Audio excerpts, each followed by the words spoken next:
Citoyennes, citoyens, salut et fraternité, chers compagnons, bonjour. Nous sommes aujourd'hui donc le 28 octobre, c'est le jour de Simon, le jour de Jules, et nous sommes toujours sur le Tour de la France par deux enfants, écrit par J. Bruno avec une lecture par votre serviteur. Grégory Baudouin, le chapitre 71, la visite du médecin, les soins d'André. Il est vrai qu'hier soir nous avions laissé notre petit ami Julien dans un état pas bon, pas bon, pas bon, pas bon, pas bon. La maxime du jour, l'affection et l'intelligence de celui qui soigne un malade ne contribuent pas moins à sa guérison que la science du médecin.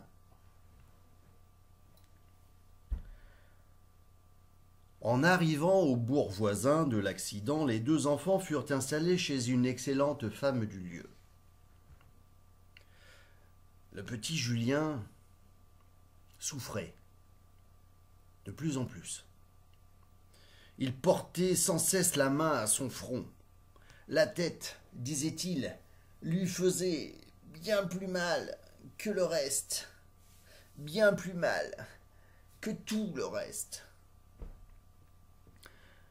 On le coucha pour le reposer, mais il ne put dormir. La fièvre l'avait pris, une de ces fièvres brûlantes qui sont le principal danger des chutes. André, alarmé, courut chercher le médecin, mais par malheur ce dernier était absent et ne devait rentrer que dans la soirée. André l'attendit avec anxiété, assis auprès du lit de son frère, dont il aurait tant voulu apaiser la souffrance. Les yeux fixés avec tendresse sur le visage accablé de Julien, il se sentait pris d'une tristesse indicible. Il eût voulu souffrir mille fois, à la place de l'enfant, à la place de son frère. Et il demanda au grand architecte de l'univers de lui donner à lui toutes les peines et de guérir son cher Julien. Le petit garçon avait fini par ne plus se plaindre. Il semblait plongé dans un espèce de rêve, plein d'angoisse. Il avait le délire et murmurait tout bas des paroles sans suite. « Que demandes-tu, mon Julien » dit André en se penchant vers l'enfant. Julien le regarda tristement, comme s'il le semblait ne plus le reconnaître. Et d'une voix lente et accablée. « Je voudrais retourner à la maison. » Pauvre petit, pensa André, le chagrin qu'il avait hier ne l'a pas quitté. Ce long voyage semble maintenant au-dessus de ses forces. Oh, fasse que le Gadelu puisse nous dire comment donc faire pour lui redonner du courage. Mon Julien, répondit André doucement, nous aurons bientôt une maison à nous, chez notre oncle, à Marseille. À Marseille, fit l'enfant d'un air effrayé. Que donne le délire? C'est trop loin, Marseille, c'est trop loin. Puis il laissa tomber sa tête avec accablement, en répétant trop fort, c'est trop loin, c'est trop loin. Qu'est-ce qui est donc trop loin, mon ami dit la voix tranquille du médecin qui venait d'entrer. Julien releva la tête, mais il ne semblait plus voir personne. Puis d'un air triste, lentement, entraînant sur les mots, tout le monde a sa maison. Moi aussi j'avais une maison, et je n'en ai plus. Oh, avec douleur. Je voudrais bien y retourner. Où souffres-tu, mon enfant dit le médecin en prenant la main de Julien dans la sienne. Julien ne répondit pas. Mais il se mit à pleurer et à se plaindre par des mots entrecoupés. André, alors, expliqua leur accident de voiture, puis l'entorse au pied, puis l'entorse au poignet. L'entorse ne sera pas grave, dit le médecin après examen, mais cet enfant a une forte fièvre et un délire qui m'inquiète. Qu'est-ce que donc que cette maison qu'il demande? André, alors, lui expliqua la mort de leur père, leur départ d'Alsace-Lorraine, leur long voyage, comment Julien avait été courageux pendant tout le temps, et même gai. Mais à chaque nouvelle séparation, et surtout à la dernière, il avait eu grande peine à se consoler.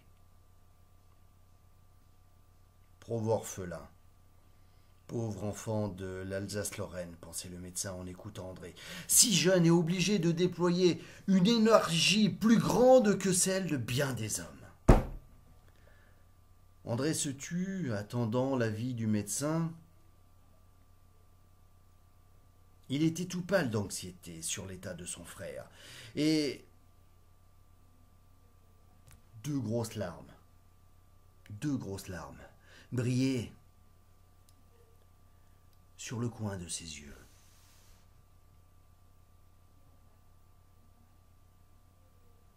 Allons, dit le docteur, j'espère que cette fièvre et ce délire n'auront pas de suite. Vous avez fait ce qu'il faut toujours faire dans les maladies. Vous avez appelé le médecin à temps. Ne vous couchez pas, mon ami. De demi-heure en demi-heure, vous ferez prendre à votre frère une potion calmante que je vais vous écrire. Veillez-le avec soin. Veillez-le avec soin. S'il peut s'endormir d'un bon sommeil. Alors il sera hors de danger. Je reviendrai demain matin. Alors, André resta toute la nuit au chevet de Julien, veillant l'enfant comme l'eût fait la plus tendre des mères, le calmant par des mots pleins de tendresse, ne cessant de demander à Julien et ne cessant de demander au grand architecte de l'univers, dans la tristesse de son cœur, aide et protection. Gadelu, s'écria-t-il, redonnez à mon Julien la santé, l'énergie et le courage, afin que nous puissions accomplir la volonté de notre Père. Julien était toujours dans une agitation extrême. La nuit touchait à sa fin et l'inquiétude d'André allait en grossissant. Enfin, Julien, épuisé de fatigue, resta immobile. Puis, peu à peu, il garda le silence. Ses yeux se fermèrent. Il s'endormit. Sa petite main dans celle de son frère. André, immobile, n'osait remuer dans la crainte d'éveiller l'enfant. En voyant quel calme sommeil succédait au délire, il sentit l'espérance remplir son cœur. Il remercia le grand architecte de l'univers. Il songea à son pauvre père qui, bien sûr, lui aussi, les protégeait par-delà la tombe. Et de nouveau, il s'adressa à lui, le priant de veiller sur son cher Julien tous les jours. Enfin, brisé de fatigue et d'émotion, il finit par s'endormir lui-même à son tour, la tête appuyé sur le bois de lit. Ce même bois de lit où Julien reposait.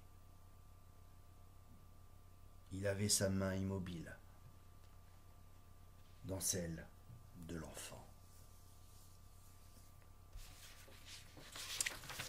Pas de gravure aujourd'hui, on se revoit demain si tout va bien pour la visite du médecin, la guérison de Julien, le chemin de fer, Grenoble et les Alpes du Dauphiné.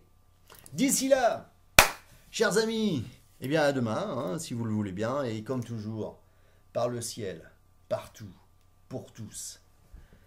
Que la force soit avec vous. Salut et fraternité.